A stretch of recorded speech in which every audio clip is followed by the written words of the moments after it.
بسم اللہ الرحمن الرحیم اللہم صلی علی سیدنا مولانا محمد بارک وسلم صلاۃ و سلاما علیک یا رسول اللہ صلی اللہ تعالی علیہ وآلہ وسلم۔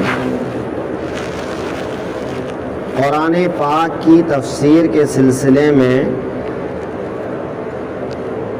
آج سورہ بقرہ کی آیت نمبر 58 اور 59، ان دونوں آیتوں میں اللہ تعالیٰ نے بنی اسرائیل کی جس نعمت کا ذکر فرمایا ہے اس کو سمجھنے کی کوشش کرتے ہیں۔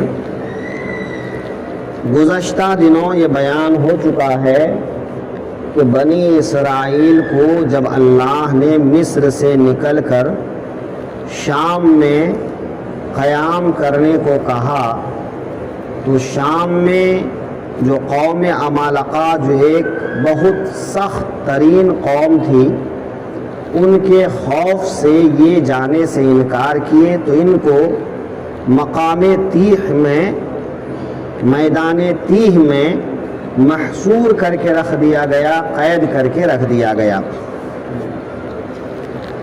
جب ایک طویل زمانہ گزر گیا تو اللہ تعالیٰ نے اس میدان سے نکل کر ان کو ایک شہر یا ایک بستی میں آباد ہونے کی اجازت دیا کہ یا تو وہ شہر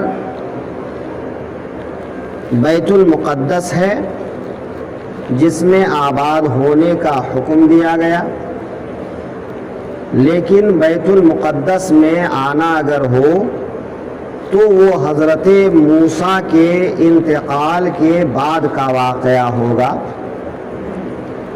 کیونکہ حضرت موسیٰ کا انتقال تیہ کے میدان میں رہتے ہوئے ہی ہو گیا تھا۔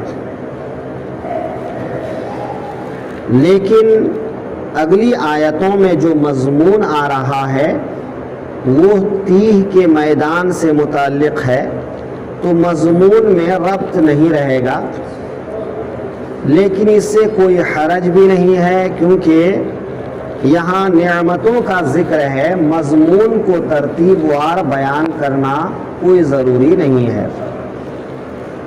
اور اگر بیت المقدس کے علاوہ کوئی اور بستی مراد لیا جائے کہ بیت المقدس سے قریب ایک گاؤں تھا جس گاؤں کا نام تھا اریحا، تو اگر اس گاؤں میں داخل ہونا مراد لیا جائے تو پھر مضمون میں ترتیب باقی رہے گی کہ میدان تیہ سے نکل کر بیت المقدس میں داخل ہونے سے پہلے اریحا گاؤں میں قیام پذیر ہونے کا حکم دیا، اور پھر اس کے بعد میں بیت المقدس آنے کا حکم دیا۔ تو تیہ کے میدان سے نکل کر پہلے اس گاؤں میں قیام کرنے کا حکم دیا کہ تیہ کے میدان میں جس طرح وہ قید کی زندگی گزارتے تھے، اس گاؤں میں اس طرح سے قید کرنے کا حکم نہیں تھا، بلکہ یہاں پر آزادی تھی کہ کھانے پینے، رہنے سہنے، ہر چیز کے لحاظ سے آزادی تھی کہ اس گاؤں میں جا کر وہاں کے غلے، وہاں کے پھل کھاؤ، وہاں کے کپڑے پہنو، وہاں کے مکانات میں رہو، ان ساری چیزوں کی پوری آزادی تھی۔ یہ گاؤں اصل میں قوم عمالقہ کے لوگ اس میں رہا کرتے تھے، لیکن جب بنی اسرائیل کے لشکر کو آتے دیکھا تو گاؤں والے اس گاؤں کو چھوڑ کر بھاگ گئے، تو عمالقہ اس گاؤں کو چھوڑ کر بھاگ گئے تو یہ پورا کا پورا گاؤں خالی پڑا رہا۔ اس میں بہت سے اناج، پھل وغیرہ ساری چیزیں وہ لوگ یہیں چھوڑ کر گئے تھے۔ تو قید کی زندگی سے نکل کر بنی اسرائیل کو اس گاؤں میں آنے کا حکم دیا کہ اب آؤ، اس گاؤں میں آباد ہو جاؤ اور اس گاؤں میں آرام سے زندگی گزارو اور جو چاہے تمہارے دل میں جو آئے وہ چیز کھاؤ۔ اللہ تعالیٰ فرما رہا ہے وَإِذْ قُلْنَا ادْخُلُوا هَٰذِهِ الْقَرْيَةَ، اور یاد کرو جب ہم نے فرمایا اس بستی میں جاؤ، فَكُلُوا مِنْهَا حَيْثُ شِئْتُمْ رَغَدًا، پھر اس میں جہاں چاہو بے روک ٹوک کھاؤ۔ تیہ کے میدان میں اور اس سے پہلے بنی اسرائیل بہت سی نافرمانی کر چکے تھے، ان نافرمانیوں کی ان کو سزا بھی ملی۔ اب وقت آ گیا تھا کہ ان تمام نافرمانیوں سے توبہ کر کے وہ اس گاؤں میں آ کر آباد ہو جائیں۔ تو اس زندگی سے آزادی ملنا ایک شکریہ کا موقع تھا، اور یہ کہ گناہ کے معاف ہونے کا، خطاؤں کے معاف ہونے کا ایک شکریہ ادا کرنے کا موقع تھا۔ تو اللہ تعالیٰ نے فرمایا کہ شکرانے کے طور پر اس گاؤں میں داخل ہوتے ہوئے ایک دروازہ بنایا اور کہا کہ اس دروازے کے پاس سے سجدہ کرتے ہوئے آگے چلے جاؤ۔ اگر سجدہ سے مراد لغوی یعنی جھکنا مراد ہے، لغوی معنی مراد ہو کہ جھکنا، تو وہ دروازہ اتنا چھوٹا تھا کہ اس میں سیدھا داخل نہیں ہو سکتا، تو کہا گیا کہ جھک کر داخل ہو جاؤ۔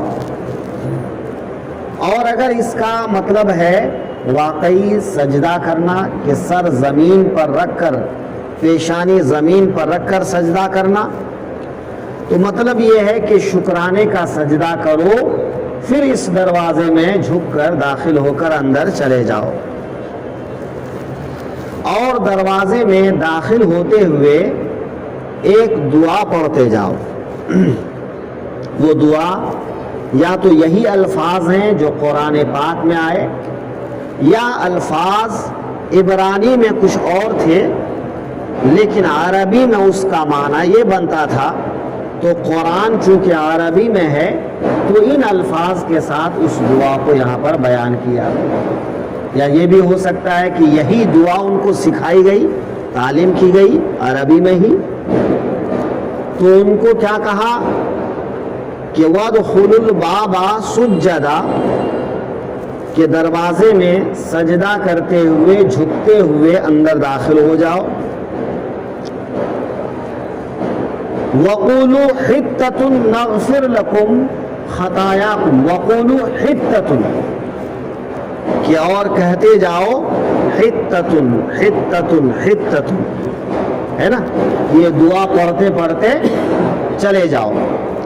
حِطَّةٌ کے معنی ہوتا ہے کسی چیز کے گرانے کو۔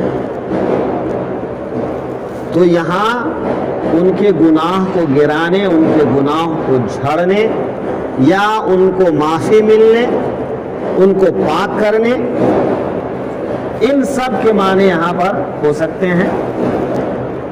تو کہا کہ یہ کہتے ہوئے دروازے کے اندر داخل ہو حِطَّةٌ، تو ہم تمہارے گناہوں کو معاف فرما دیں گے، تم نے اب تک جتنا جو کیا وہ سب معاف کر دیں گے اور تمہاری خطاؤں کو ہم مٹا دیں گے۔ وَسَنَزِيدُ الْمُحْسِنِينَ، اور ہم قریب ہے کہ نیکی والوں کو اور زیادہ دیں۔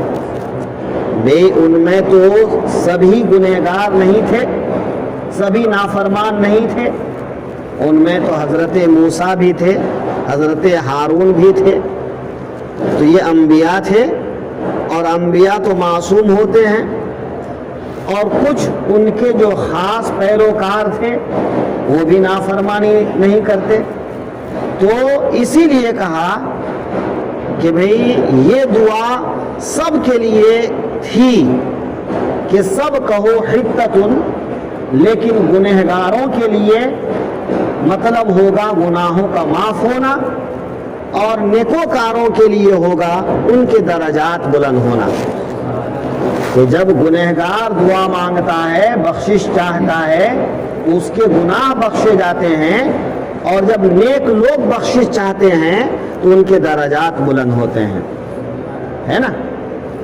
تو اس طرح سے جو ہے اللہ تعالیٰ نے فرمایا کہ گنہگاروں کے گناہ معاف کر دیں گے اور نیک لوگوں کے درجات اور بلند کر دیں گے۔ مگر یہ قوم ایسی قوم تھی کہ نہ پوچھئے صاحب، ان کو کہا کہ دروازے میں جھک کر کے سر آگے پیر پیچھے، یہ آدمی جھکے گا کہیں تو کیسے ہوگا؟ ہاں؟ تو اس نے الٹا کیا، جھکنا ہی نہیں تھا۔ بھئی یہ موقع تھا کہ اللہ نے تمہاری توبہ قبول کی تو عاجزی انکساری کے ساتھ داخل ہو، اکڑ کے داخل نہ ہو، یا یہ کہ تمہارے دشمنوں کو تمہارے خوف سے یہاں سے نکالا، اب تم کو اس گاؤں میں نعمتوں میں داخل کر رہا ہے تو اکڑ کے داخل نہ ہو، جھک کے داخل ہو، عاجزی انکساری کے ساتھ داخل ہو۔ مگر اس نے کیا کیا کہ اب جھکنا پڑے گا، دروازے میں داخل تو ہونا ہے، جھکنا تو پڑے گا، تو اب جھکنے کے بجائے ان لوگوں نے پیر لمبا کر دیا، سرین کے بل بیٹھ گیا، اور پیر پہلے اور سر بعد میں، سرین کے بل گھسیٹ گھسیٹ کے تب گھسا، ہے نا؟ تو اب سجدہ کو بدل دیا ان لوگوں نے۔ ان کو کہا تھا کہ دعا پڑھو حتتن، تو اب اس دعا کو بھی بدل دیا، اس دعا کو بدل کے کیا کہنے لگے؟ حنتتن فی شعیرت، حنتتن فی شعیرت، گیہوں جو دے ہم کو، گیہوں جو دے ہم کو، گیہوں جو دے۔ ان کو کیا کہا کہ کہو کہ ہمارے گناہ معاف فرما دے، یہ دعا مانگتے مانگتے داخل ہو، تو اس کو بدل کے ان لوگوں نے کیا کیا؟ گیہوں اور جو دے ہم کو، گیہوں اور جو دے۔ تو یہ قوم ایسی ہی ہے۔ اللہ خیر فرمائے۔ تو اللہ تعالیٰ نے فرمایا کہ تمہاری شرارتوں کی حد ہو گئی۔ پہلے اس کا ترجمہ دیکھیے، وَإِذْ قُلْنَا ادْخُلُوا هَٰذِهِ الْقَرْيَةَ فَكُلُوا مِنْهَا حَيْثُ شِئْتُمْ رَغَدًا وَادْخُلُوا الْبَابَ سُجَّدًا وَقُولُوا حِطَّةٌ نَغْفِرْ لَكُمْ خَطَايَاكُمْ وَسَنَزِيدُ الْمُحْسِنِينَ۔